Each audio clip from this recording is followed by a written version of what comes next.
hey. So I was running through the Secrets of Strixhaven spoilers the other night just to see what I could add to my own commander decks. And I kind of noticed that there's a whole bunch of 2-card combos that you can make with some of these cards that are actually really kind of broken. Now I know that 2-card combos can be a bit controversial when it comes to Commander, but these range from basic to funny to stupid to actually kind of good to I've ruined my friendship group, they don't want to talk to me anymore, I should never have put this in a deck. Oh no, wait, it was hilarious. I'm so pleased I did it. I've jotted them down and I thought I would run them by you guys. So let's have a look. So the first card that I want to talk to you about is Pest Rescuer. So this is a 3-mana Dryad that at the beginning of your upkeep, if you don't control a pest, it makes you a pest token. It's a pretty standard value engine. But if you add in Divine Visitation, then things get a little bit more exciting. Now this isn't super broken, but basically what happens is the Pest Rescuer will trigger and make you that pest. Divine Visitation will trigger and immediately turn it into an angel. Then in your next turn, in your upkeep, the Pest Rescuer sees that you haven't got any pests, makes you a new token, which immediately gets turned into an angel. So you'll never have a pest, but you'll always have angels, and the Pest Rescuer will always think that you need a pest, which will automatically become an angel. That's not going to win you the game on the spot, but it is pretty funny just to see these pests turn into these angelic creatures. So this is my Emmett Selk Unsundered deck, and I've got this out because I need to talk about everyone's favourite and least favourite kitten. That's right, Displacer Kitten has gotten even more broken thanks to Secrets of Strixhaven. There are 2 cards in particular that I want to talk to you about that kind of go crazy with Displacer Kitten, and it's not like that card needed any extra help, but it's here anyway. The first one is Blazing Fire Singer. Now this is a card that enters Prepared, the new mechanic that lets you cast a spell attached to the creature, and the spell attached to this creature is Seething Song, everyone's favourite red ritual. The thing is that when this enters, it enters Prepared, so you can immediately cast Seething Song. Now you're pretty sure you can see where this is going. If you've got the Displacer Kitten out, what does it do? Whenever you cast a non-creature spell, flicker something, you cast that Seething Song, send the Blazing Fire Singer away, it re-enters, you can cast the Seething Song again with the red mana that you generated from the Seething Song. Woo! You've just made infinite red mana. Now, there's probably better ways to make infinite red mana, and there's probably better ways to break Displacer Kitten. But maybe you don't want infinite mana, maybe you don't really care about that, maybe you just want to cast all your spells. Well, Displacer Kitten helps with that too. We can make use of a card that I think is pretty neat. It's Zaphi and the Tempests. That's right, Zaphi's back, and this time they let you cast a free instant or sorcery each turn. That's right, anytime during your turn, you get 1 free instant or sorcery that you can cast. But with Displacer Kitten, that's super broken because you've got the Displacer Kitten in play, you cast your free instant or sorcery, you flicker Zaphi, and then the new Zaphi that enters is a new object, so you get to reuse its ability, cast another free instant or sorcery, trigger the Displacer Kitten, send the Zaphi away, bring it back, new object, loop, loop, loop, loop, loop. You get it. The only thing you need is card draw, but if you imagine a deck that is Zaphi, Displacer Kitten, 70-something card draw cards, handful of lands, win, I guess, maybe. Stick a Thassa's in there, then you'll win. Lab Man, either one. You've got it sorted. That's a pretty good combo. And Zaphi is obviously a legendary creature, so he can even be your commander. So you actually just need a way to find the Displacer Kitten, or mulligan down until you find it, or cheat, stick it, mana weave, I don't know, figure it out. But very good combo. I hate that damn cat. It's so annoying. At least I've got one, but it's a kill on sight, isn't it? I mean, you cannot allow this to stay on the field. But if you get to, then if it's on your side of the field, that's pretty good. Now, some of you may be wondering where I've been.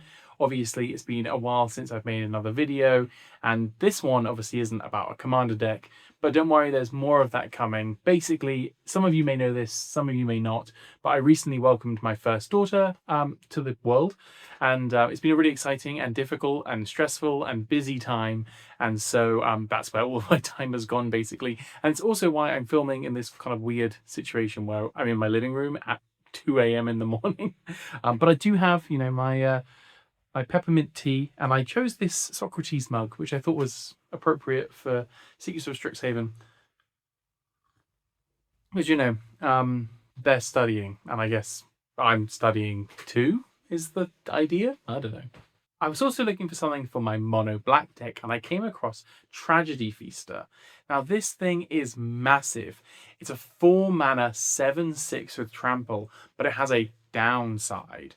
And the downside is that you have to sacrifice something at the beginning of your upkeep unless you gained life this turn. Now, luckily, in standard at the moment, anyway, there is a card that will reliably gain you life every turn anyway, and that's Unholy Annex.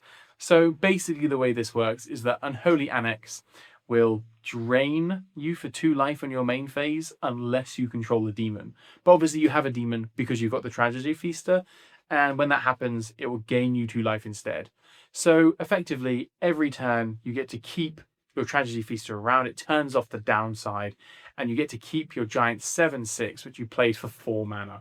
So, it's not broken again, but it is fun, and you get to swing a 7/6 at your opponent's turn 3, turn 4, and hopefully they can't really deal with that at that early stage of the game.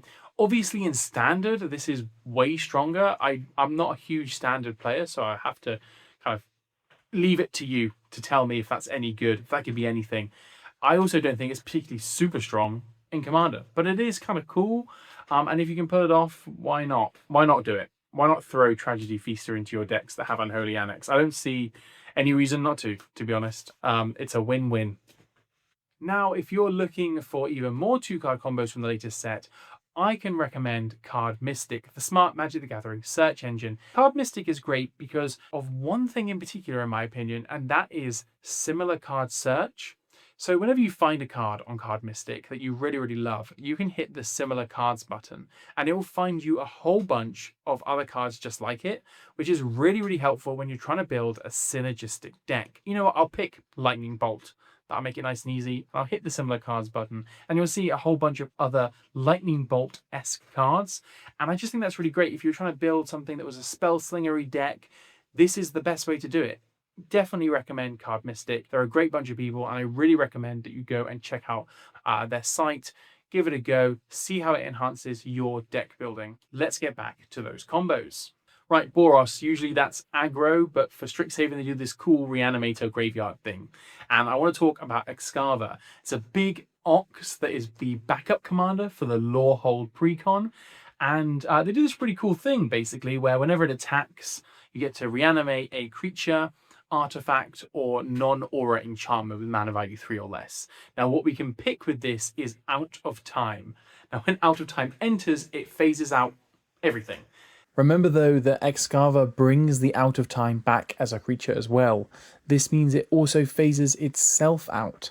And as phasing out doesn't count as leaving the battlefield, the second part of Out of Time won't trigger, meaning those creatures are just phased out forever. Your pod will hate you.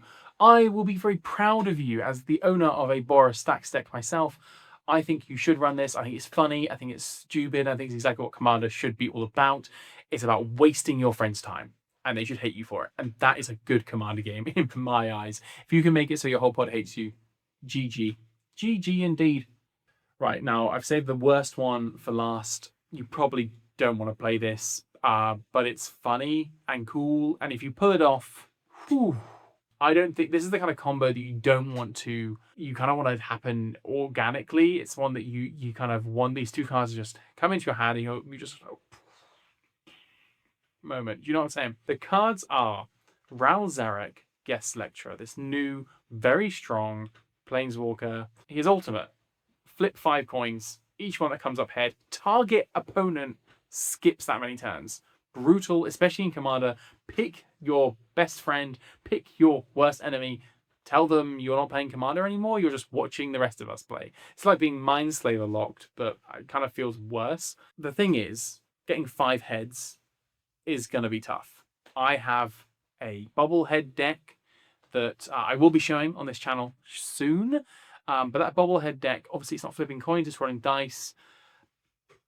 Luck still evades me. Luck evades me. The thing is that you can bypass all that luck because we've got Edgar, King of Figaro. You see, the second part of Edgar's ability is that whenever you flip a coin, if it should be heads, it comes up heads. You can see where this goes. You ultimate Ral, You flip those coins. Oh no, they're all heads. You just chose someone to skip 5 turns. Brutal. Also standard legal, believe it or not. But in Commander, insane. Insanely mean. They're just watching the rest of the table play solitaire. I mean, well, not even solitaire. They're just watching the rest of the game people, but they might as well leave and go home. So yeah, there's some combos that I found. Have you found any 2-card combos? If so, let me know in the comments down below. I love 2-card combos. I'd love to hear about the ones that you found from the latest set. I will pin my favorite one.